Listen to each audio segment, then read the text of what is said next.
오늘 말씀의 제목은 초대교회의 기도입니다.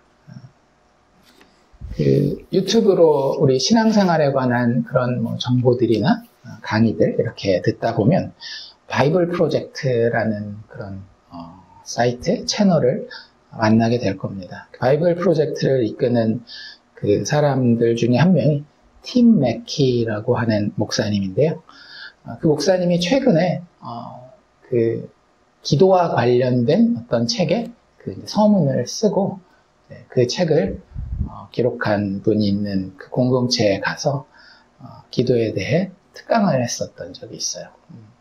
한 몇 달 됐는데 거기서 그분이 그렇게 하더라고요. 이분이 이제 바이블 프로젝트라고 하는 걸 시작한 게 대략 한 2014년 정도, 지금으로부터 한 10년 정도 지났는데요. 자기 스스로를 가리켜서 뭐라고 이야기하는가 하면 나는 바이블 너드다. 난 성경밖에 모르는 그런 사람이다라는 이야기를 하면서 자신의 신앙생활에 대한 개인적인 나눔을 조금 합니다. 그 과정 가운데에 자신이 그렇게 말씀을 깊이 연구하고 그것을 가르치고 했음에도 한 몇 년 전부터, 한 2, 3년 전, 3, 4년 전, 코로나 시작 전후 정도부터 돼서 자기도 느낄 수 있을 정도로 자기 영혼이 굉장히 메말라 있다라는 것을 느끼게 됐대요. 그리고 그 가운데에 본인 스스로도 어떤 돌파구를 찾고자 개인 수련회겠죠. 이런 그런 프로그램도 자기 나름대로 해보고 또 그 책도 만나고 하면서 신앙이라고 하는 것이 많은 경우에 자기 자신을 포함한 그리스도인들에게 아이디어구나. 우리가 하나님이라는 존재가 있고 그 하나님이 죄인들을 사랑하셔서 이 땅에 예수를 보내주셨고 우리가 그를 믿는 믿음으로 이 세상에서도 소망을 가질 뿐만 아니라 죽지 아니하는 영원한 부활에 대한 소망을 가지게 된다라고 하는 것이 하나님에 대한 또 예수 복음에 대한 그런 모든 내용들이 많은 경우에 아이디어, 개념에 머물고 있다라는 것을 발견했대요. 그런데 본인이 그렇게 그 갈급함 가운데 찾고 찾아서 기도의 자리로 직접 나아가서 하나님 앞에 무릎 꿇고 하나님과 만나는 교제가 시작될 때에 자기가 지금까지 바이블 너드로서 가르쳤던 신앙의 내용들이, 성경의 진리들이, 예수 복음의 사건들이, 그리고 하나님이라고 하는 그분이 자기 자신에게 experience, 체험이 되더라고 하는 겁니다. 그래서 오늘 우리가 이 초대교회의 모습을 통해서 기도에 대한 이야기를 잠시 살펴보려고 합니다. 우리가 오늘 본 이 내용이 사실 배경이 있었다라는 거는 기억이 나시죠? 2주 전에 했었는데 초대교회가 쉽게 얘기하자면 예수 이름으로 나가니까 어떤 일이 벌어져요? 세상이 자기의 의와 자기의 신념을 추구하던 이들이 자신의 실질적인 무능력함이 폭로되잖아요. 그들과 함께 있었던 그 40년 동안 안진뱅이로 있었던 이는 기껏해야 구걸해서 먹고 살 수밖에 없는 정도로밖에 돌봐줄 수 없는 무능력함이 누구의 이름 앞에? 예수 이름 앞에 그대로 폭로되는 겁니다. 예수의 이름이 다가갔을 때에 그의 진짜 필요였었던 전 인격이 회복되는 일이 일어나는 것을 보고 그들은 자신들이 얼마나 가난하고 헐벗었으며 부족한 무능력함의 상태 가운데 있는지를 발견하게 됩니다. 그때 어떻게 해요? 그들은 그것을 배척하고 핍박하고 박해하는 그런 일들이 있었죠. 그래서 그 결과 베드로와 요한이 그들의 재판정에 서게 되고 그들이 어떻게 반박할 수 없는 증거가 있었음에도 불구하고 너희가 다시는 예수의 이름으로 그 복음에 대하여 이야기하지 말라라고 위협해서 그들을 돌려보내게 됩니다. 그래서 그 다음 이야기가 오늘 우리가 읽은 23절부터 나오는 이야기인데요. 박해와 위협 가운데 있던 교회의 반응이 어떤지 우리 읽었으니까 이제 알잖아요. 그렇죠? 그냥 한마디로 요약하면 뭐예요? 모여서 기도합니다. 그 마틴 로이드 존스 목사님 같은 경우는 이 같은 본문을 설교하시면서 뭐라고 이야기하는가 하면 교회가 참 교회인지 아닌지 그 기독교가 참 기독교인지 아닌지, 한 개인이 진짜 기독교인인지 아닌지를 판단하는 정말 중요한 기준 중에 하나가 무엇인가 하면 기도하는가 라는 그런 이야기를 할 정도로 사실은 교회 혹은 성도와 이 기도라고 하는 주제는 뗄래야 뗄 수 없는 관계에 있다라고 하는 사실을 우리가 다 알고는 있지만 다시 한번 오늘 말씀을 통해서 우리의 마음 가운데에, 우리의 영혼 가운데에 새길 수 있으면 좋겠습니다. 어쨌든 여기 기록된 이 사건들을 통해서 우리는 핍박 가운데 있는 초대교회의 기도에 대한 장면을 엿볼 수 있다라고 하는 그런 좋은 점이 오늘 본문을 통해서 있게 되는데요. 베드로와 요한이 놓인 후에 23절에 보면 사도들이 놓였다 이렇게 돼 있죠. 사도들이 놓이네. 그 다음에 어떻게 해요?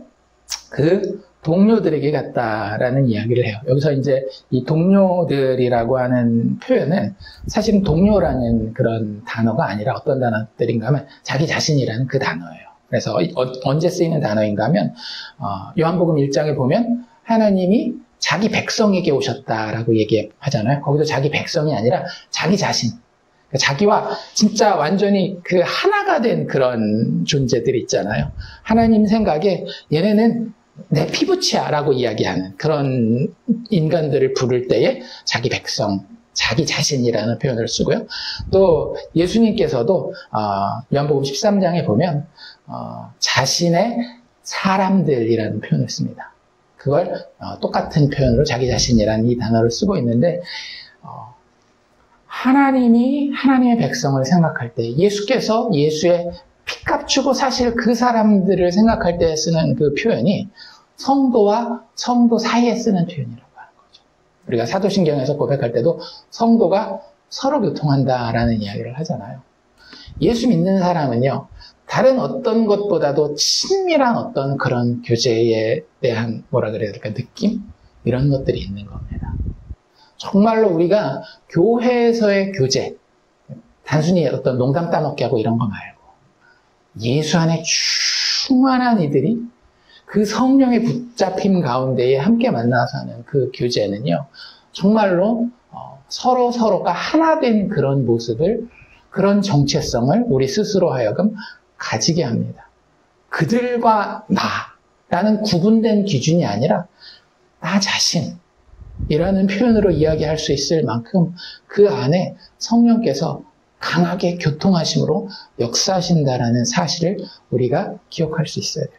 그래서 사도들은 그들을 자기 자신의 사람들이라는 표현을 쓰면서 그들에게 가고 있는 것을 보여줍니다. 즉, 교회를 이야기를 하는 거겠죠. 그리고 가서 그들에게 어떤 말을 전해요? 제사장들과 장로들의 말을 다 알렸다라고 이야기합니다. 제사장은 그 당시에 종교적, 도덕적 지도자라고 보시면 될 것 같고, 장로들은 그 당시에 정치적, 경제적 지도자들이라고 생각하면 될 거예요. 그러니까 결국 무슨 말을 전한 거예요? 세상에 정치와 경제와 종교와 도덕 모두가 무엇을 배척하더라? 예수 복음을 배척하더라. 왜? 그 모든 것이 궁극적으로 주장하는 건 뭐예요? 우리가 능력이 있다잖아요. 돈의 능력이 있다. 권력의 능력이 있다. 종교 헌신의 능력이 있다.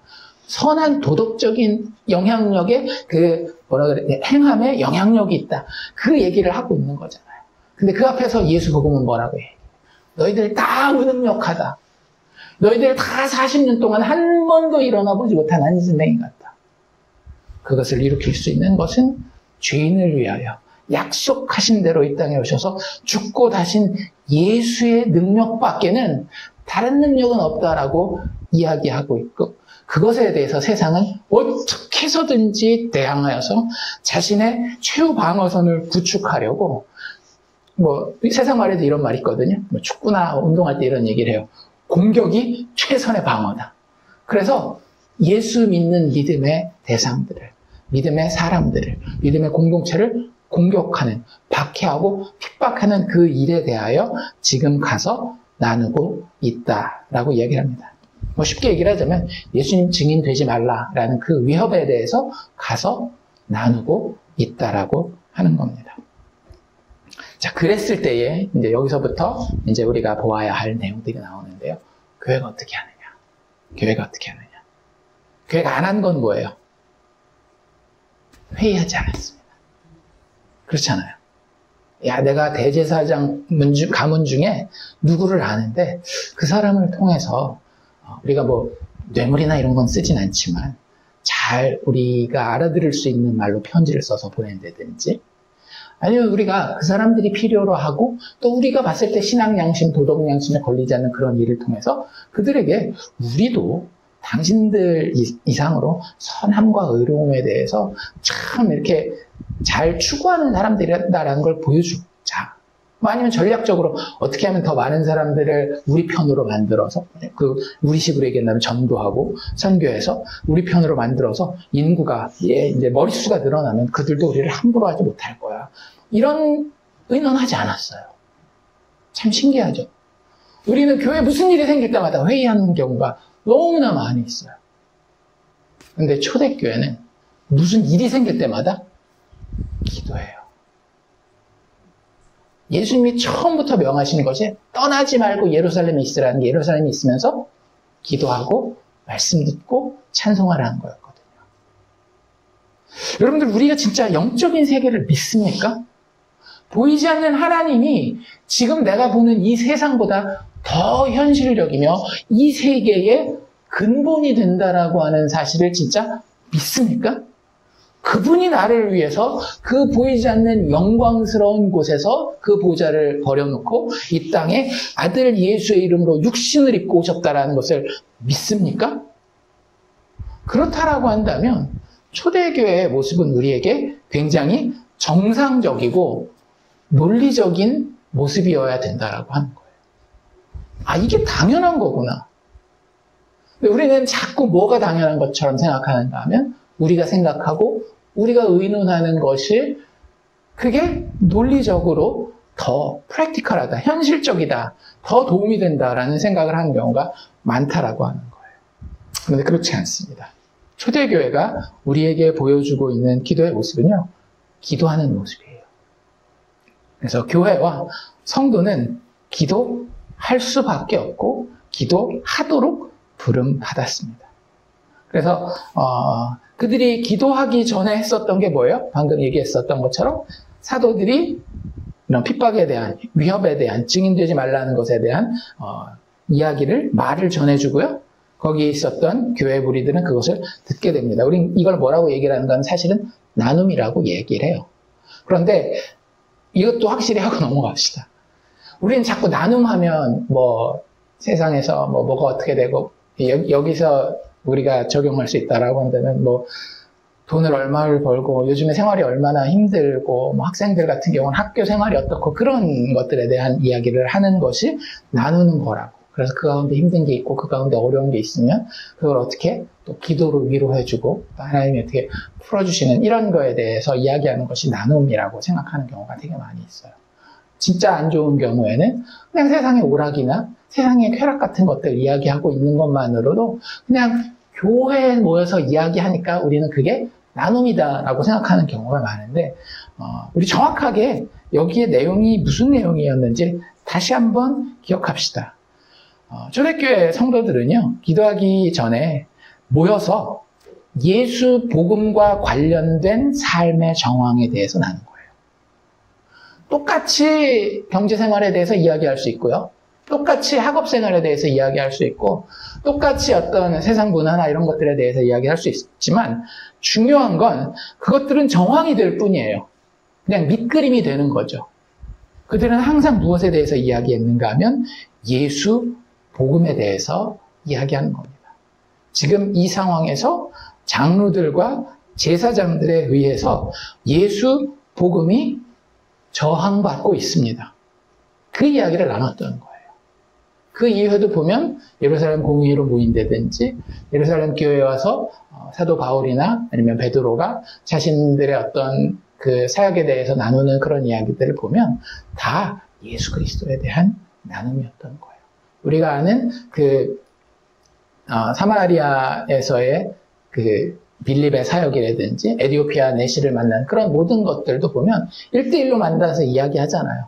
그런데도 보면 다 결국에는 예수에 대한 이야기가 제일 중요한 핵심이 되고 나머지 것들은 정황이 됩니다. 그래서 그런 나눔이 있고요. 그런 나눔을 위해서 모이게 되고요. 그리고 그 발걸음은 결국은 어디를 향해서 가게 돼요? 기도를 향해 가게 된다라고 하는 거예요. 그들은 함께 기도합니다. 그런데 기도한다라는 그 표현 앞에 어떤 표현이 나와 있어요? 한 마음으로라는 표현이 있어요. 여기서 한 마음으로는 으쌰으쌰 우리가 모여서 하나가 되자 그런 것이 아니라 예수 그리스도를 바라보는 그 모습이 하나였다라고 하는 거예요. 주님이 죽으셨고 부활하셨을 뿐만 아니라 그 죽음과 부활의 능력이, 열매가 지금 성령 안에서 우리의 것이, 나의 것이 되었다라고 하는 것이 다 하나가 되어서 지금도 그분이 내 삶에서, 너의 삶에서 역사하고 있지 않느냐. 그분의 복음 살아 현재 진행형 아니냐라는 그 마음을 가졌다라고 하는 거예요. 그래서 그 한 마음 가운데에 하나님께 소리를 높여서 말을 했다. 여기 이르되 이런 표현을 하고 있는데 이게 결국에는 기도하는 거죠. 그래서 맨 마지막에 31절 기도가 끝나는데 보면 빌기를 마침에 영어로는 prayed 이런 표현이 있거든요. 그래서 이게 기도한 거예요. 그래서 그들은 진짜 어떤 이슈가 있을 때마다 초대교회는 기도하는 교회였다라고 하는 사실을 우리가 기억해야 합니다. 아니 이슈가 있어서만 기도하는 게 아니라 주님이 기도하라 그랬잖아요. 예수님이 너희들 떠나지 말고 있을 정도로 그곳에 서 있으면 모이고 나를 기념하고 말씀과 기도 가운데 있으라라고 예수님이 이야기하신 것이기 때문에 그들은 기도할 수밖에 없었던 겁니다. 자, 그 다음에 우리는 그 뒤에 쭉 기도하는 내용을 발견할 수 있게 되는데요. 아까 우리가 이야기했던 회의할 만한 내용들 있잖아요. 그것이 그들의 기도의 내용이 아니었던 것을 1차적으로 발견하게 됩니다. 우리 보통 이런 상황이면, 우리 이제 아까 정황에 대해서 이야기했잖아요. 지금 핍박받고, 당장에 위협받고, 이러고 있으면, 일단 기도의 제목도 어디로 가요? 하나님, 지금 이런 위기 상황 가운데 있습니다, 교회가. 뭐 재정적인 위기가 될 수도 있고, 아니면 지금 여기 있는 것처럼, 우리가 중동이나 이런 데서 보는 것처럼, 실질적인, 세상 세력에 의한 핍박이나 박해의 그런 내용에 대해, 하나님, 우리를 이런 핍박과 고난으로부터 보호해 주시고, 구해 주시옵소서라는 기도를 할 것 같아요. 근데 아까 우리가 읽었잖아요. 그 이야기가 나옵니까, 안 나옵니까? 진짜 신기하게도 한마디도 언급이 안 돼 있어요. 놀랍지 않습니까? 우리는 많은 경우에 이런 기도하잖아요. 어느 나라에 어떻게 선교하는데 이런 핍박과 박해가 있습니다. 하나님 정권을 바꿔주셔서라도 이 핍박이 사라질 수 있도록, 그래서 하나님을 마음껏 섬기고 하나님을 마음껏 전할 수 있도록 하나님 도와주시옵소서라고 우리를 핍박과 고난에서 보호하고 구해달라고. 왜? 복음의 일을 하고 있으니까. 교회가 하나님 나라의 확장에 일을 하고 있으니까 하나님 그렇게 해주세요. 약간 그림이 어떤 그림이에요? 세상과 우리가 대치하고 있고 그 힘의 대결에서 지금 밀리고 있는데 하나님이 그 힘을 조금 더해주시면 그 힘을 우리가 뛰어넘어서 하나님의 말씀을 더 효율적으로 전할 수 있겠습니다라는 그런 뉘앙스로 우리가 평상시에 자주 기도하지 않나요? 그런데 이 기도의 내용을 잘 살펴보면 방금도 이야기한 것처럼 그런 내용이 정말 신기하게도 어떻게 보면 진짜 서운할 정도로 한마디도 안 들어있다고 하는 거예요. 오히려 초대교회의 기도의 이제 첫 번째 우리가 보게 된 핍박 이후에 보게 된 첫 번째 기도잖아요. 절반 넘게는 무슨 얘기하고 있게요? 하나님에 대한 이야기를 하고 있어요. 하나님과 하나님의 일에 대한 것만 구합니다. 근데 이게 사실은 예수님이 우리에게 가르쳐준 기도예요. 그거 알고 있었어요? 주기도는 어떻게 기도해요? 하늘에 계신 우리 아버지. 우리 아버지예요, 그분이. 그런데 그분이 어디 계셔요? 하늘에 계셔요. 세상에 있는 그 어떤 권세들과도 비교할 수 없는 그분. 이름이 거룩히 여김을 받으시오며 가장 존귀하며 가장 가치 있는 존재로 내 속에서부터 이 기도의 고백을 통해 주님이 드러나실 수 있기를 원합니다. 그리고 우리 공동체 가운데 그렇게 드러나실 수 있기를 원합니다. 주님이 원하시는 모든 장소에서 하나님의 나라의 영광이 드러나기를 원합니다. 그래서 뭐라 그래요? 나라의 임하옵시며 주님께서 예수를 통하여 회복하시고자 하는 그 죄인들의 회복과 그 나라의 완성, 가장 전능하시고 가장 깨끗한 자가 가장 보잘것없고 가장 더러운 자들에게 찾아와서 자신의 능력으로 모든 것을 포함시키는 그 나라가 예수와 함께 임하기를 원하며 뜻이 하늘에서 이룬 것 같이 땅에서도 이루어지이다. 앞부분에 상당히 많은 부분을 하나님에 대한 고백, 하나님의 일에 대한 이야기로 예수님 기도를 실제 가르치셨어요. 그리고 우리가 읽은 이 초대교회의 4장에 나와 있는 기도도 실질적으로 그 패턴을 따라가고 있습니다. 그래서 그 기도의 내용은 어떤 것들이었는가 하면 하나님이 누구신가, Who God is에 대한 이야기가 정말로 거의 절반 넘게 나오고요. 그 과정에서 같이 이야기되는 것이 What God has done in Christ. 하나님께서 그리스도 안에서, 그런 하나님께서 그리스도 안에서 무슨 일을 행하셨는지. 그리고 세 번째는 What God is doing through Christ and His servants. 하나님이 지금도 그리스도를 통하여 그리고 그리스도의 종들을 통하여 우리를 이야기를 하는 거죠. 무슨 일을 하고 계신지 현재 그런 것들에 대한 기대와 간구의 내용이 기도의 내용이었다라고 하는 거예요. 하나씩 살펴보면은요, 하나님에 대해 이렇게 그들은 자신감과 확신에 넘쳐서 표현을 합니다. 실제 이 기도의 절반이 넘어요. 필요를 구하는 기도, 우리가 이 필요를 구한다라는 게 잘 먹고 잘 살게 해주세요. 가정의 평안을 해주세요. 이런 어떤 육적인 필요를 구하는 기도뿐만 아니라 영적인 필요도 구하잖아요. 하나님, 내가 기도도 더 할 수 있게 도와주시고, 내가 이렇게 영적인 필요도 구하잖아요. 근데 그런 모든 필요를 구하는 기도보다 훨씬 우선적으로 여기에 나와 있는 기도의 모델대로 한다라고 한다면 절반이 넘게 하나님에 대한 자신감과 하나님에 대한 확신을 표현하는 것이 이들의 기도의 내용이었다라고 하는 겁니다. 첫 번째, 하나님을 뭐라고 부르고 있죠? 대주제여, 이런 표현을 써요. 이 단어는 데스포테스라고 하는 그 헬라어 단어인데요. 그걸 여기 혹격으로 불러서 데스포타, 이런 표현을 씁니다. 근데 그게 어디에 쓰이는 표현인가 하면 절대적인 통치자를 표현할 때 쓰는 표현이에요. 심지어는 그래서 이게 얼마나 절대적인 통치자인가 하면 안 좋은 컨텍스트에서 이 단어를 쓰면 폭군이에요. 자기 마음대로 모든 것을 다 해도 그 누구도 입 하나 뻥끗할 수 없는 권력자. 그 표현을 누구에게 쓰고 있다라고요? 하나님께 쓰고 있다라고요.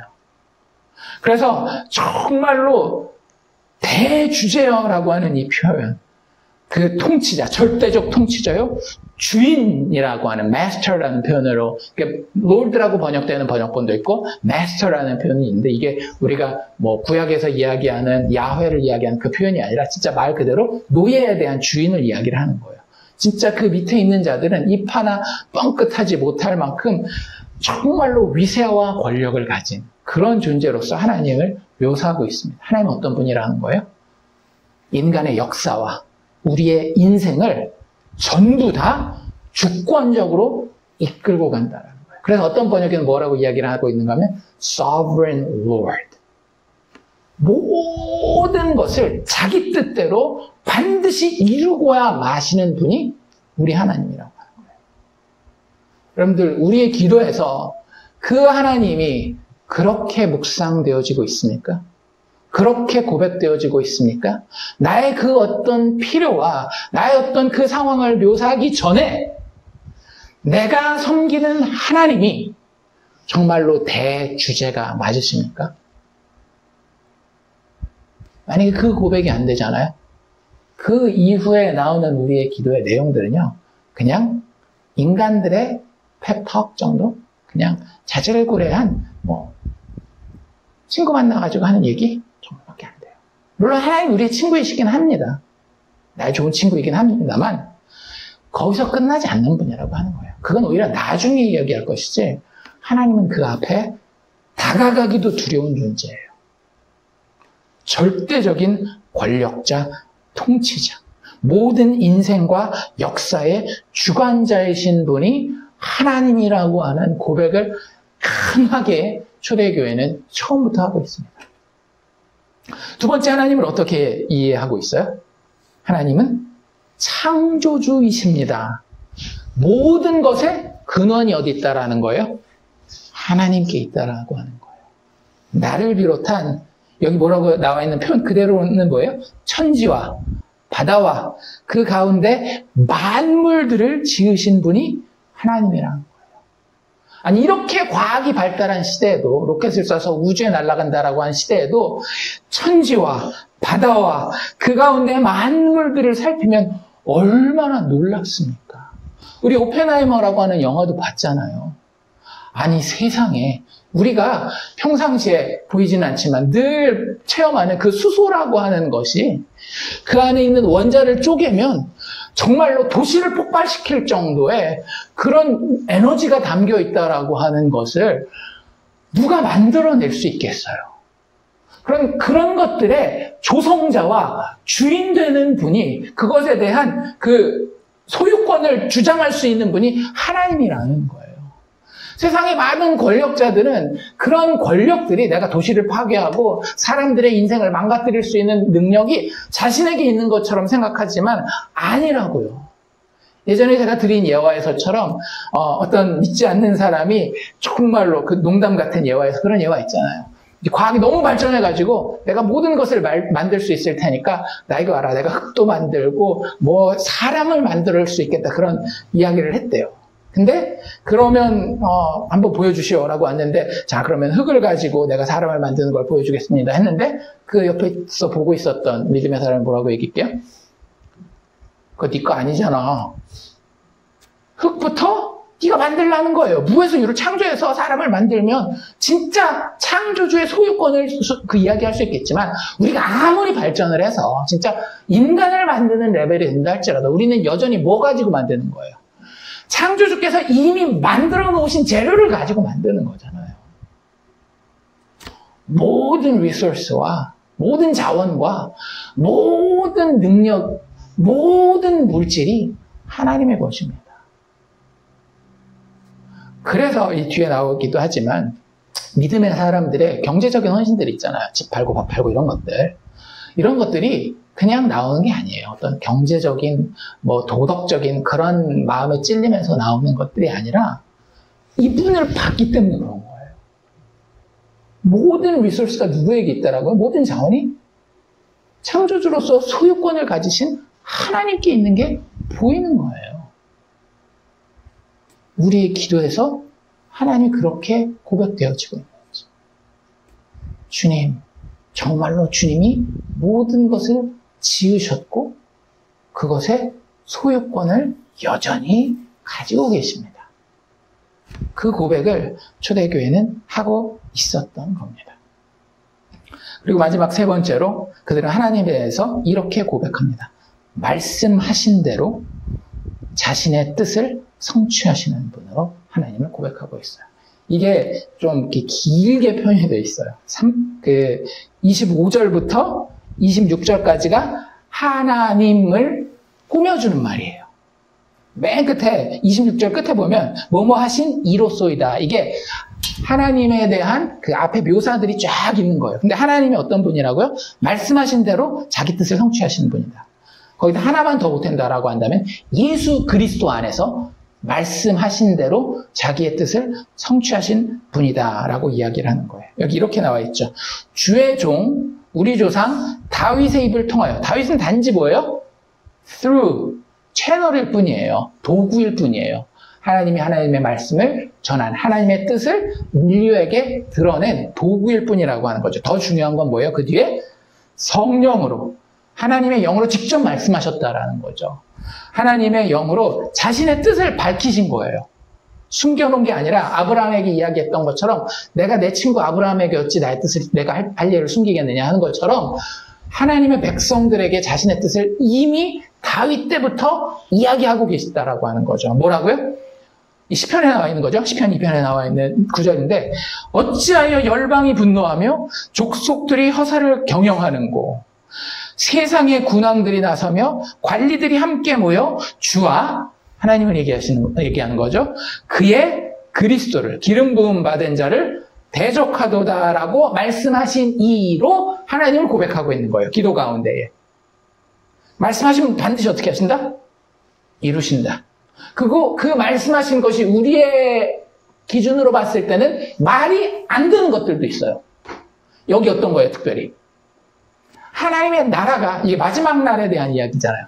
세상과 하나님 나라의 완성인데, 하나님 나라의 우두머리는 누구예요? 그리스도잖아요. 하나님의 기름 부음 받은 자. 그들이 싸우는데, 어떻게 해요? 그냥 압도적인 힘으로 얘네들을 압도하는 것이 아니라, 얘네들이 오히려 더 압도적인 힘을 가진 것처럼 분노하고, 허사를 경영하고, 관리들이 다 함께 모여서 위세를 떨친다라는 거예요. 이래가지고 불안불안해가지고 이길 수 있겠어? 이런 이야기를 하시는 분이 하나님이시라고 하는 거죠. 성령을 통해서 그리스도에 대한 세상의 헛된 대적을 하나님은 이미 작정하시고 예언하셨다라는 거죠. 그리고 그대로 이루어집니다. 우리는 근데 어때요? 자주 예수 믿는다라고 하면서 우리는 어떤 기대를 합니까? 교회가 세상 권력보다 더 큰 힘으로 세상 권력을 굴복시켜야 된다라는 생각을 해요. 그게 우리의 기대예요. 하나님이 역사하시면 그럴 것이다. 교회가 영광스럽고 세상은 그 앞에 깨갱될 것이다. 아니요. 하나님은 그렇게 말씀하시지 않으셨다라고. 여기 핍박이 나와 있는 이 장면과 굉장히 밀접하게 연관되어 있는 겁니다.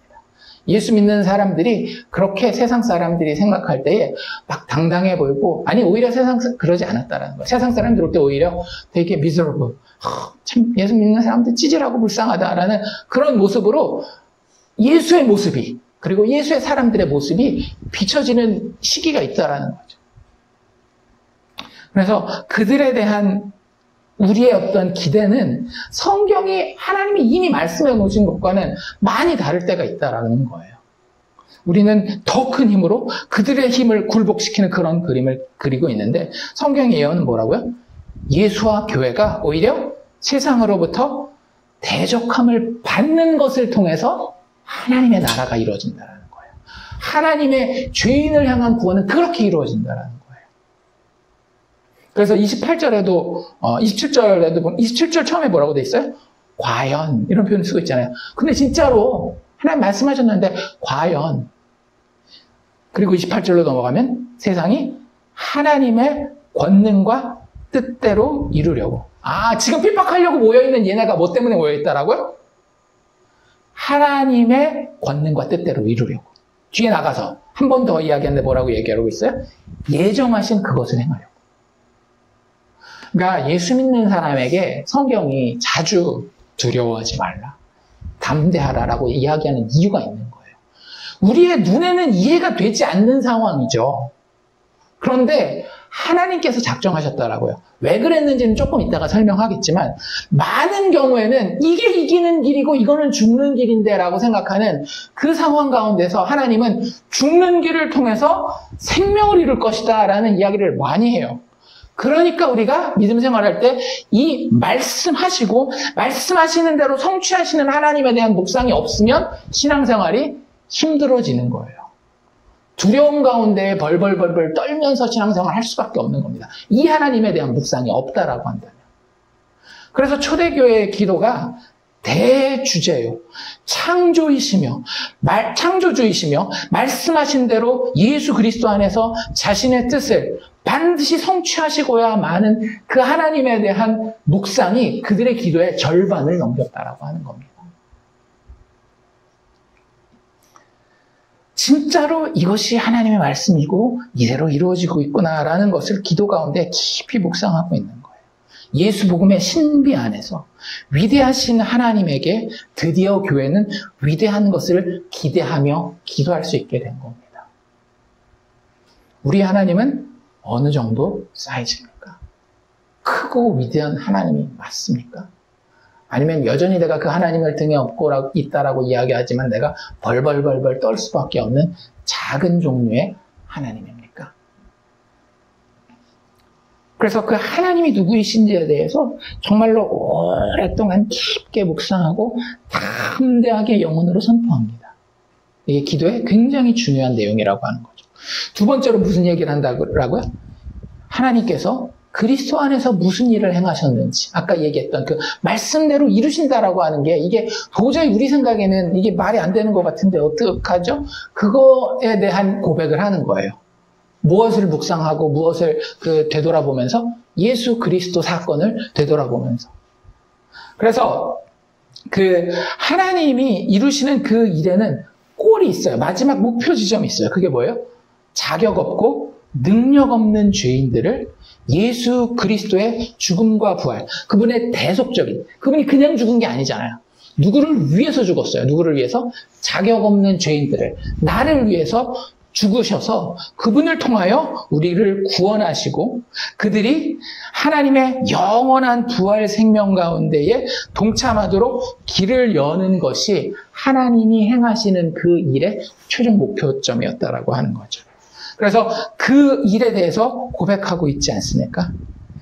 정말로 예수 그리스도께서 이 땅에 오셔서 하나님의 기름 부음 받으신 자가 되어서 하나님의 예정하신 그것을 이루셨습니다. 그리고 그것이 진짜 성취되었죠. 말씀에 예언된 대로 실제 공생애를 통해 예수가 고난받고 죽으셨고 여전히 교회를 통해서 죄인이 살아나는, 자격 없는 자가 하나님의 나라로 회복되어지는, 안진뱅이같이 하나님 앞에 아무것도 할 수 없는 무능력자가 이제는 뛰어서 하나님을 즐거워하고 예배하고 찬양할 수 있는 능력자가 되시는 그런 역사가 예수를 통해 일어나며 그 일이 여전히 세상 가운데는 핍박의 대상이 된다라고 하는 그런 성취가 일어난다라고 하는 거예요. 그러니까 예수 사건은요, 신비 중의 신비입니다. 죽음 가운데 무엇이 일어나요? 생명이 일어나요. 무자격자들이 심판받지만 그 심판 가운데에 그 무자격자들의 구원이 있어요. 정말로 놀랍습니다. 우리가 믿는 이 믿음의 내용은요, 세상 그 어느 누구도 만들어내려고 해도 만들어낼 수가 없는 내용들이에요. 실질적으로 1세기에 예수 그리스도에 대한 이 복음이 전해졌을 때에 가장 많이 이렇게 뭐라 그래야 될까, 세상으로부터 거절당했던 이유 중에 하나는 하나님이라고 하는 존재가 어떻게 십자가에 못 박혀 죽는다라는 얘기를 하느냐. 인간의 논리와 인생의 경험으로는 도저히 이해할 수 없는 신비로운 방법으로 하나님은 죄인을 구원해내는 일을 예수 안에서 이루셨다라고 하는 거예요. 지금도 그 신비는 똑같습니다. 죽이려고 덤벼드는 세상을 우리는 어떻게 하고 싶어요? 죽여버리고 싶잖아요. 죽이려고 덤벼드는 그 세상을 근데 하나님께서는 죽이는 것이 아니라 오히려 그들에 의해서, 그리고 그들을 위해서 죽어주심으로 자신의 뜻을 성취하고야 마십니다. 참 놀랍지 않나요? 그래서 하나님이 죄인을 구원할 수 있는 거예요. 인간은요, 죄인을 구원할 수 있다 없다? 없어요. 저놈의 자식들, 내가 불공평하게 하지 마라. 하지만 어떻게 해요? 대가를 치르게 해주겠어. 우리는요, 죄인을 구원할 수 없습니다. 결국 그 논리의 끝에 가면 누가 기다리고 있어요? 내가 기다리고 있지 않습니까? 그 공평하게 대함 가운데에 멸망해 죽어야 되는 존재의 마지막엔 내가 있는 거예요. 거기까지 생각을 안 할 뿐이지. 우리는 항상 다른 사람을 향해서만 손가락질할 뿐이지. 그러니 하나님이 지금 행하시는 이 예수 그리스도의 죽음을 통한 죄인들의 구원이라고 하는 것은요, 우리가 듣고 또 들어도 신비로울 따름입니다. 그리고 성령께서 우리 영혼 가운데 역사하시지 않으면 이 신비 가운데 우리는 굴복할 수 없어요. 그런데 그 일을 예수께서 행하셨고 지금도 성령 안에서 하나하나 영혼들을 굴복시키시며 이루고 계시다라고 하는 거죠. 그런 의미에서 오늘날의 교회가, 아니 역사상의 모든 교회가 마주하고 있는 시험이 있습니다. 그것은 무엇인가 하면 권력에 대한 시험이에요. 아까 제가 이야기 드린 것처럼 힘을 가지기를 원해요. 어떤 힘을? 핍박하는, 예수님을, 하나님을 모독하는, 세상을 압도하는 힘을 가지기를 원합니다. 사실 성경에 그런 이야기들 많이 나오잖아요. 최후 심판에 대해서 이야기할 때. 그런데 그것은 마귀가 우리에게 주는 시험이에요. 예수님을 향해서 마귀가 했던 세 가지 시험 중에 하나가 뭐예요? 나에게 절하면 세상의 모든 권세를 너에게 다 주겠다. 그럴싸하지 않나요? 유일무이한 통치자가 되어서 예수 안 믿으면 감옥, 예수 믿을 때까지 감옥. 그럼 다 예수 믿게 할 수 있을 것 같지 않아요? C.S. 루이스의 말대로라고 한다면 자발적인 사랑하는 자를 만들 수는 없어요. 하나님은 예수 안에서 우리 육신의 논리와 인생의 경험, 세상의 법칙으로는 도저히 이해할 수 없는 신비와 아름다움을 역사 가운데에 성취하신 겁니다. 기도에 그게 묵상되는 거예요. 여러분들, 우리의 기도는요, 거기까지만 가도 돼요. 하나님이 얼마나 대단한 분이신지.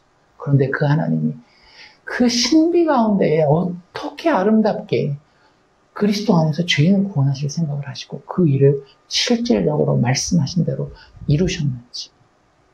그리고 그 하나님은 그 약속하신 것을 지금도 성령 안에서 이루고 계시다라고 하는 겁니다. 하나님이 그리스도 안에서, 또 그리스도뿐만 아니라 그리스도의 종들을 통해서, 즉 우리를 통해서 여전히 무엇을 하고 있는지를 이들은 고백합니다. 뭐라고 이야기하고 있어요? 29절 30절에 보면 주여 이제도 그들의 위협함을 굽어보시고 또 종들로 하여금, 자, 위협한다는 이야기가 나왔죠, 그렇죠? 그런데 그거 피하게 해주시고 그들의 힘을 막아주시고 그런 얘기 하지 않고 바로 뭘로 넘어가요? 종들로 하여금 담대히 하나님의 말씀을 전하게 하여 주시오며 손을 내밀어 병을 낫게 하시옵고, 그런데 이 모든 일의 주인공은 누구예요? 종들이 아니라 표적과 기사가 거룩한 종 예수의 이름으로 이루어지게 하옵소서.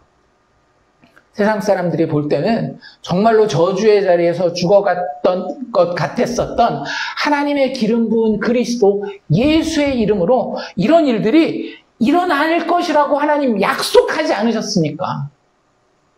죽음의 사건, 부활의 사건은 과거형으로 이미 완성되었지만 앞으로 오고 오는 세대에 대한 구원은 하나님이 말씀하신 것이 이루어지려면 현재 진행형으로 우리의 삶 가운데에 분명히 계속해서 성취되지 않겠습니까? 그러니 우리 확신을 가지고 이 말씀을 전하여 죄인들이 살아나고 안진뱅이들이 일어나는 그러한 예수 그리스도의 표적과 기사가 일어날 것을 우리는 확신을 가지고 담대히 당신 앞에 구합니다. 기도합니다. 그런 얘기를 하고 있는 거예요. 예수 사건은 과거에 완성된 일이지만 거기에 그 임팩트가, 그 효과가 머무르지 않는 것이 특징입니다. 주님 다시 오시는 그날까지 살리기로 작정된 모든 영혼들을 살리는 것이 예수 복음 사건의 실질적인 효과라고 하는 거죠. 세상의 위협을 그렇기 때문에 예수 믿는 사람들은 넘어서는 거예요. 그런 것들이 없다라는 게 아니라 있어요. 하지만 그들과 다투는 것이 중요한 것이 아니라 뭐가 중요해요? 여전히 기승전 예수. 예수가 지금도 역사하고 하나님이 영원하시는 방식으로 죄인들을 살리셔서 그 나라를 완성하는 것이 훨씬 더 중요한 것으로 묵상되어지고 하나님 앞에 강하게 간구할 수 있는 그런 근거가 된다라고 하는 겁니다. 세상에 위협이 있지만 오히려 능력의 하나님께서 예수 그리스도의 영인 성령을 통하여 오늘도 부활 생명의 나라를 회복하고 확장하고 계심을 확신하여서 그 부분에 대해서 예수님의 이름으로 기도하고 있는 겁니다. 그런 것들이 우리가 예수님의 이름으로 기도할 만한 가치가 있는 것들이라고 하는 거예요. 이게 사실은 성경 어디를 봐도 기도 끝날 때 예수님의 이름으로 기도해라 그런 얘기가 없다는 건 알고 계셨습니까? 우리 맨날 예수님의 이름으로 기도하지만 기도 끝에는 예수님의 이름으로 기도하지 않으면 니도 죄인이기 때문에 하나님의 기도를 안 들으신다 그런 얘기 없어요. 그런데 그 예수님의 이름으로 기도합니다의 모델이 되는 몇 구절이 있는데 그 중에 하나가 이거예요. 예수님의 이름으로 이런 일들이 이루어지게 하여 주시옵소서. 빌기를 다하며 기도의 마지막에 이렇게 끝냈다라고 하는 거죠. 다시 한번 우리 스스로를 도전하고 살펴볼 수 있기를 원합니다. 나의 기도의 내용은 어떠한가? 이것만 딱 기도해도 기도입니다. 우리가 회의할 만한 내용은 그냥 회의해도 되고요. 기도는 여기까지만 해도 된다. 여기까지만 해도. 물론 회의할 만한 내용을 기도에다 집어넣는다고 하나님 막 버럭 화를 내고 그러시진 않겠지만 기도의 핵심이 엑기스가 뭔지를 보여주는 정말로 아주 좋은 사례가 사도행전 4장에 나와 있어요. 우리 그거 기억하면 좋겠고요. 그리고 나선 마지막에 기도의 결과에 대해서 이야기합니다. 초대교회는 기도했고요. 그 기도의 내용은 이러했으며 마지막으로 그 기도의 결과 어떤 일이 벌어지는지 이 뒷부분이 묘사하고 있는데요. 첫 번째 그 기도의 결과는 뭐였어요? 하나님의 임재를 체험합니다. 이건 어떻게 인간이 만들어낼 수도 없는 것이고 우리가 어떻게 이걸 페이크할 수 있는, 꾸며낼 수 있는 하나님 계시는 것 같아 어떤 감정적인 어떤 막 이런 동함을 막 스스로 막 해가지고 할 수 없는 거예요. 우리는 그냥 이걸 구할 뿐입니다. 불쌍히 여겨주셔서 우리가 이 하나님의 임재를 체험하기를 원합니다. 아니 그렇게 기도하진 않아요. 하나님의 임재를 체험하기를 원합니다. 그러지 않고 그냥 하나님에 대한 고백을 하고 예수 그리스도에 대한 묵상을 했을 때 이런 일들이 하나님의 은혜 가운데에 시시때때로 교회와 성도들의 기도 생활 가운데 임했었던 것들을 우리는 초대교회 역사뿐만 아니라 지금까지 우리가 살아오는 교회 역사 가운데 많이 보게 돼요. 어떤 일이 일어나죠? 빌기를 다음에 모인 곳이 진동하였다라고 이야기를 하고 있죠. 지진을 이야기를 하는 겁니까? 우리도 기도하다가 캘리포니아에서 기도하고 했는데 지진이 일어나면 성령을 하나님의 임재를 체험하는 겁니까? 이거는 하나의 상징의 방법이에요. 뭘 표현하기 위한? 이 땅에 물리적인 공간이 감당하지 못하는 그분이 임재하셨다라고 해요. 우리가 알고 있는 히브리어의 영광이라는 단어의 뜻이 뭐예요? 무게라는 뜻이거든요. 카보드. 무게가 영광이 작으면 작겠죠. 얼마든지 이 나뭇바닥에 서도 튼튼하게 이 바닥이 견뎌낼 겁니다. 근데 여기에 10톤짜리 무게의 돌이 딱 들어온다라고 해보세요. 던지지 않고 살짝 놔도 팍팍팍팍 무너져서 저 지하에 있는 데까지 쫄고 내려갈 정도로 집이 막 흔들리지 않겠어요? 그걸 이야기를 하는 겁니다. 세상에 어떤 물리적인 공간도 감당하지 못할 영광이 지금 임하신 거예요. 그들은 그 하나님의 실질적인 임재를 체험했던 겁니다. 어느 자리에서? 기도의 자리에서. 진짜 하나님을 체험하고 싶으십니까?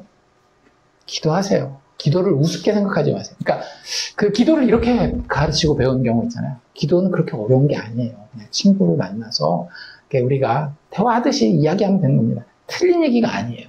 그런데 그렇게 배우는 건 제 생각에는 나중에 배우는 게 좋아요. 기도는 될 수 없는 것을 체험하는 현장입니다. 그게 쉽게 될 거라고 생각하세요? 5분씩 내가 주님께 이렇게 딱 나의 편한 캐주얼한 일상에 대해서 이야기를 하다 보면 그 하나님이 진짜 체험될 것 같으세요? 이들의 상황을 살펴보세요. 이들이 지금 영적으로는 굉장히 담대하지만 실제 삶의 정황은 어때요? 죽을지도 모른다는, 내 잡을 뺏길지도 모른다는 그런 어려움과 절박함이 있었던 거예요. 하나님 아니면, 예수 아니면 안 된다는 그 절박함 가운데에 그들은 한 마음이 되어 기도의 자리에 모여서 기도하고 있는 겁니다. 기도는 진지하고 심각하게 다가가야 되는 주제가 맞습니다. 왜냐하면 그것을 통해서 성취될 일이 너무나도 신비롭고 너무나도 영광스러운 일이기 때문에 세상의 어떤 물리적인 공간도 감당하지 못하는 그분을 체험해야 되는 자리가 기도의 자리라고 한다면 1시간 기도하세요. 이게 말이 돼요? 1시간 내가 조금 애썼다고 하나님 만날 수 있을 것 같아요? 그냥 5분, 매일 5분씩, 조금 더 하면 15분씩만 해도 하나님을 체험할 수 있는 기도의 깊은, 아니요. 시간에 대한 이야기는 하지 맙시다. 근데 그건 아니라는 정도는 알고 가야죠. 내가 기도했다는 추억만 있고 언제 기도했는지도 모르지만 난 분명히 오늘 기도한 것 같고 그것이 이 기도의 모습과 비교해 봤을 때 과연 비슷한 모습인지를 우리는 생각해 볼 필요가 있어요. 어쨌든 그들은 이 깊은 기도 가운데에 하나님의 임재를 체험합니다. 그걸 다른 표현으로 뭐라고 이야기를 해요? 무리가 다 성령이 충만하였다라고 이야기합니다. 우리가 사도행전 계속 이야기하면서 성령 충만에 대해서 계속 이야기하고 또 어떤 경우에는 사모하게 되는 그런 경우가 있잖아요. 어떻게 하면 성령 충만 되겠어요? 기도밖에 없어요. 기도밖에 없어요. 아까 우리 팀 매키에 대한 이야기를 했던 거죠. 그렇게 말씀을 파고 연구하고 다른 사람을 가르치고 했었던 그런 사람들마저도 기도가 삶에서 사라지고 옅어지면 성령 충만이라고 하는 것은 우리에게 체험되지 않습니다. 하나님의 임재를 위해서 우리는 그리스도인이라는 개인의 자리에서 교회라고 하는 공동체의 자리에서 기도에 대해서 진중하고 심각하게 다가가야 될 필요가 있는 거예요. 시간 얘기는 안 하긴 했지만 제가 저희 아버지에게 배웠던 기도의 기준, 지금도 저에게는 너무나도 높은 기준인데 평신도는 하루에 1시간씩 사역자들은 하루에 3시간씩 기도해야 된다. 지금 웃잖아요. 저도 젊었을 때는 그걸 웃어 넘겼습니다. 어떻게 보면 비웃었다라고 얘기할 수 있겠죠. 지금의 기준은 어떠느냐? 지금의 기준은 제 나름대로 또 이렇게 파워시하지 않겠어요. 정당화, 자기 정당화를 하잖아요. 그런데 양심적으로 톡 까놓고 얘기했을 때 절대 틀린 말은 아니다.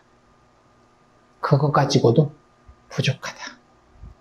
그러지 않겠어요? 이 하나님을 만나는데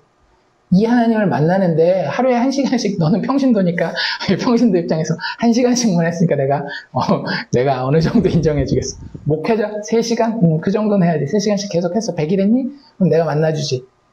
하나님 그런 분이 아니에요.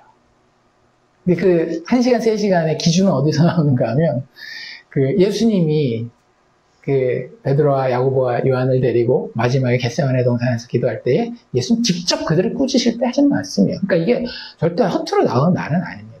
니네가 한시도 나와 함께 깨어 기도할 수 없더냐? 그게 진짜 literal 1 hour예요.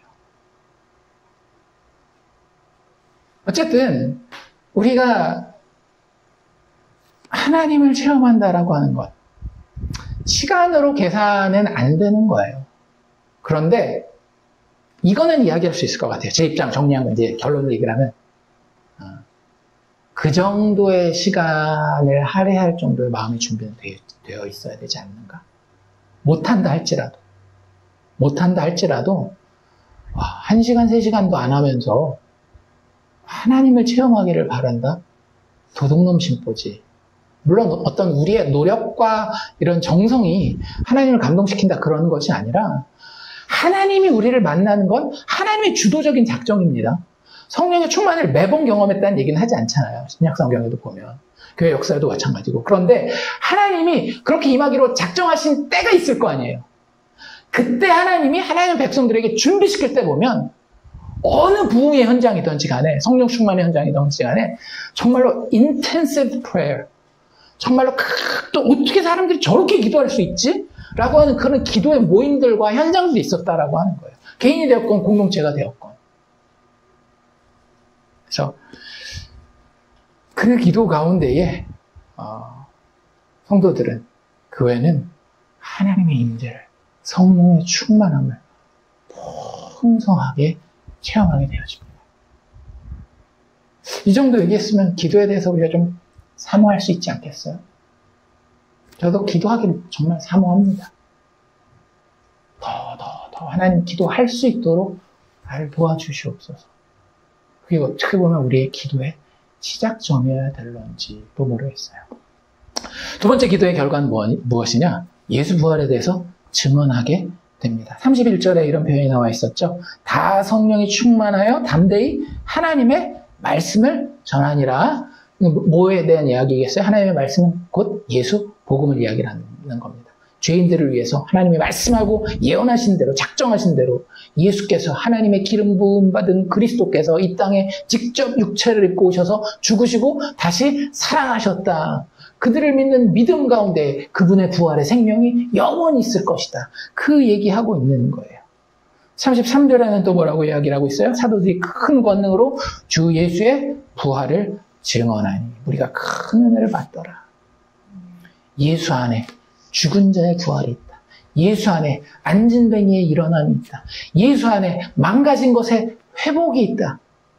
그 예수가 우리를 위해 죽어주시고 다시 살아나셨기 때문에, 약속하신 대로 하나님이 그 일을 성취하셨기 때문에 모든 믿는 자에게 그 부활의 생명이, 죽어있는 너희가 살아나는 그 일이, 하나님 나라로 온전히 회복되는 그 일이 있을 것이다에 대한 증언이 있게 된다라고 하는 거예요. 기도하는 자의 언행에는 그러면 변화가 있겠어요, 없겠어요? 있을 수밖에 없어요. 교회로 모였을 때 자꾸 세상적인 내용의 대화가 이어지는 그런 모임들이 있잖아요.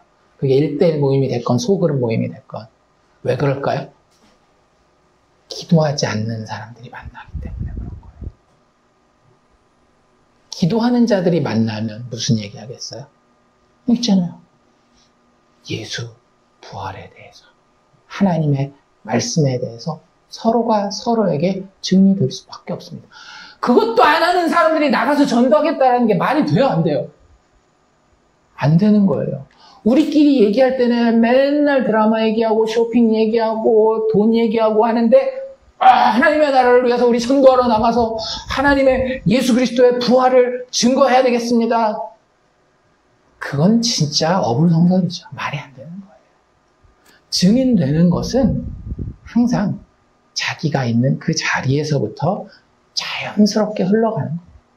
그리고 그 가운데에 하나님이 나를 부르시는 콜링에, 부르심에 민감하게 조심조심 따라가다 보면 어느새 나는 유대 땅에 서 있을 수도 있고, 사마리아 땅에 서 있을 수도 있고, 이방인들의 땅에 서 있을 수도, 땅 끝에 서 있을 수도 있는 거예요.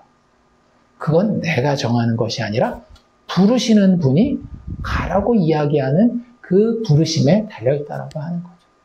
중요한 건 난 증인이냐 이거예요. 증인이냐. 그런데 그 증인되는 것에 핵심되는 신앙 행위 중에 하나가 뭐다? 기도라고 하는 거죠. 기도라고 하는 거죠. 하나님에 대해서 묵상하고, 그 하나님이 그리스도를 통하여 무슨 일을 어떻게 얼마나 아름답고 신비롭게 성취하셨는지, 그리고 그분이 약속하시기를 지금도 어떻게 그 일을 이루시겠다라고 약속해 놓으셨는지, 거기서 마음이 생기고 그것이 더 드러나고 증거되기를 강하게 하나님 앞에 간구할 수 있게 되는 겁니다. 그러면 예수 부활에 대해서 증언하게 되죠. 기도의 결과로. 한 가지 더 이야기하면 기도의 결과는 무엇인가 하면요, 기도, 특별히 공동체로서 이야기해 봅시다. 공동체가 함께 기도하잖아요. 제대로 기도하면 한 마음으로 세상의 가치를 내려놓게 됩니다. 여기 32절인데요. 믿는 무리가 한 마음과 한 뜻이 돼요. 아까 얘기했죠. 이게 그냥 우리끼리 으쌰으쌰하는 그런 한 마음과 한 뜻이 아니라 그랬어요. 한 예수 그리스도를 바라보는, 한 하나님을 향해서 그렇게 영광스러운 가운데 기도할 줄 아는 그 사람들. 그 사람들이 한 마음과 한 뜻이 되어서 어떻게 했대요? 모든 물건을 서로 통용하고 자기 재물을 조금이라도 자기 것이라 하는 이가 하나도 없더라. 많은 사람들이 어디에 자꾸 포인트를 두려고 그래요? 밭과 집 있는 자는 팔아서 그 판 것의 값을 가져다가 사도들의 발 앞에 두매. 이거에 헌금을 어떻게 할 것인지, 얼마나 헌신해야 될 것인지 자꾸 거기에 이렇게 그걸 두는데요. 이건 현상이에요. 뭐에 대한 현상? 가치관의 변화가 일어난 것에 대한 현상입니다. 예수 믿는 사람은 밥도 안 먹고 뭐 길거리에서 맨날 이렇게 삽니까? 옷도 안 입고? 아니잖아요. 예수 믿는 사람도 하나님의 뜻 가운데에, 일반 은총의 뜻 가운데에 다 이 땅에서 밥 먹고 옷 입고 집에 들어가서 살도록 정해져 있어요. 그러다 보면 필연적으로 뭐 밭도 사고 집도 사고 그런 일들이 있어요. 경제 활동을 하고. 그런데 중요한 건 기도 가운데 영적으로 깨어있지 않으면 거기에 붙들려 버리게 된다라고 하는 거죠. 세상적인 가치, 돈, 경제, 가장 우리한테 영향력을 많이 미치는 것 하나를 예로 들어놓은 것 뿐이에요. 자기 중심이 되어서 내 유익과 나의 평안함을 챙기려고 하는 거기에 집중하게 되는 가치관이 일반 세상이 가지게 되는 가치관이라고 한다면, 심지어는 교회 다니지만 영적으로 메말라 있는 사람들이 가지게 되는, 중요하게 생각하는 가치관이라고 한다면, 성도들은 세상이 생각하는 그 가치가 하나님이라고 하는, 예수 복음이라고 하는 가치와 비교해 봤을 때에 그 길이도 비교가 안 되고 무게도 비교가 안 되고 그 아름다움도 비교가 안 되는 거예요. 그래서 성도들은 유무상통하게 되었던 겁니다. 네 거 내 거 없고 서로 통용하면서 모든 것을 쓰자라는 게, 교회는 이런 경제적인 원리를 가져야 돼. 교회가 이렇게, 성도가 다른 사람들을 돌보는 도덕적인 그런 위대한 기준이 있어야지, 이런 걸 이야기하려고 사도행전의 저자는 이걸 기록해 놓은 게 아니라는 거예요. 그들의 가치관이 예수 그리스도 복음을 통해서, 그들의 기도를 통해서 얼마나 radically, 급진적으로 변했는지를 보여주기를 원했던 겁니다. 단순히 기도로 성령 충만하게 된 사람과 공동체를 그냥 묘사해 놓은 거지, 이렇게 하십시오라는 거에 대한 이야기가 아니라는 거죠. 그들이 그럴 수 있었던 것은, 다시 이야기하지만, 강요 때문이 아니었어요. 누가 뭐뭐 해라, 사도들이 해라 해서 온 것도 아니고, 얘기는 안 하지만 다른 사람들 보니까 저렇게 해야 존경받을 것 같고, 안 하면은 양심적으로 찔릴 것 같고, 그래서 한 게 아니라 예수 부활 신앙으로 이 세상 자체를 향해서 담대해졌기 때문에 그들은 이럴 수 있었던 겁니다. 다시 한번 이야기하지만, 하나님의 은혜를 힘입지 않고는 인간은 절대로 선을 행할 수 없습니다. 강요나 창피함을 주는 것을 통해서 이런 일들은 하나님이 기뻐하실 만하게 이루어지지 않는다라고 하는 거예요. 어쨌든 기도하면 하나님의 임재를 체험하고 예수 부활을 증언하며 세상 가치관을 내려놓게 되는 것이 기도의 결과라고 하는 거예요. 그러니까 담대하라고 이야기할 수 있는 거죠. 어떤 사람들한테? 기도하는 사람들에게. 제가 자꾸 농담 반 진담 반으로 예수 믿는 사람들이 질질 짜는 거 좋아하지 않는다 라고 하는 이유는 뭐냐면, 예수 믿는 사람들은 눈물 흘릴 때가 딱 한 군데밖에 없어요. 하나님 앞에. 하나님 앞에서만 울면 돼요. 나머지는 그 하나님의 묵상이 되면 그 하나님이 내 아버지시고, 그 예수께서 나를 위하여, 나의 큰형님이 되셔서 이 땅에 오셔서 나를 위하여 죽어주시고 다시 살아나시고, 그리고 그분이 지금도 성령 안에서 역사하고 계시다라는 확신이 있으면 우리는 분명히 담대한 신앙이 될 수 있습니다. 살아있는 예수를 체험하며 살 수 있는 그런 하나님 기뻐하시는 믿음의 사람들이 될 수 있어요. 말씀을 마무리해 봅시다. 싱클레어 퍼거슨이라고 하는 목사님은 이렇게 기도에 대해서 이야기했어요. 기도하지 않는 사람은 실질적인 무신론자이다. 하나도 틀린 부분이 없는 것 같아요. practical atheist라는 표현이니까 당신 구원 못 받아요, 뭐 그런 얘기는 아니겠죠. 그런데 삶의 현장에서 그는 하나님 믿는다라고는 이야기했지만 기도하지 않는다면 신 없이, 하나님 없이 사는 존재가 맞을 겁니다. 기도라고 하는 것은 예수를 통해 드러난 위대하신 하나님에 대한 친밀하고 실질적인 교제라는 것을 우리는 반드시 기억해야 돼요. 내가 원하는 것만 이루어지면 되는 그런 욕심으로 우리가 혹시 가득 차 있진 않은지, 그래서 우리의 기도마저도 그렇게 변질되어 가고 있진 않은지. 아니요. 기도는 예수 통해 드러난 위대하신 하나님에 대한 친밀하고 실질적이며 인격적인 교제입니다. 그래서 기도할 때 우리 이런 거 살펴봅시다.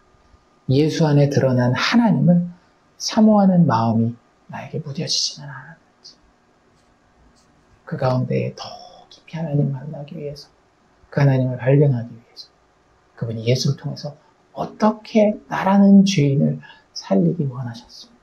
지금도 구원하기로 작정한 자들을 그의 종들의 증언을 통해서 살리고 계시는지에 대해 기대하게 되는 그러한 마음을 우리 안에 품기를 원합니다. 초대교회의 기도의 모습을 보고 도전받고 배우며 그 기도의 자리에서 나를 위하여 죽으신 절대적 통치자이신 예수 그리스도를 영광스럽고 친밀하게 만날 수 있는 우리들 모두 되기를 주의 이름으로 축원합니다.